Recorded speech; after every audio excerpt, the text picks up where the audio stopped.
السلام عليكم ورحمة الله وبركاته. اتكلمنا عن ال ADHD. طب ازاي بقى هنتعامل مع الطفل ال ADHD؟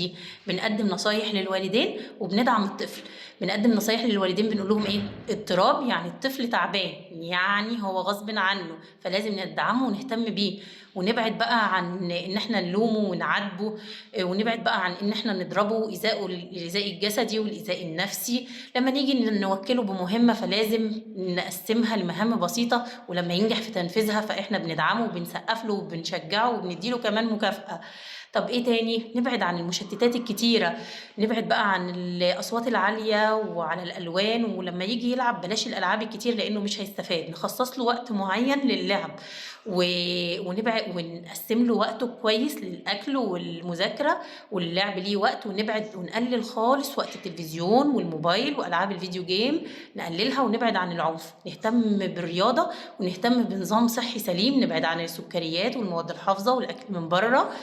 التدخل المبكر مهم جدا جدا جدا، وهيتفادى مشاكل نفسية ممكن الطفل يتعرض ليها لما يكبر. لو عايزين تتفرجوا على الحلقة كاملة بالتفصيل، لو على الفيسبوك هتلاقوا كومنت بالحلقة في التعليقات، ولو على اليوتيوب هتلاقوها على القناة، وبعمل ربط بين الاتنين. والسلام عليكم ورحمة الله وبركاته.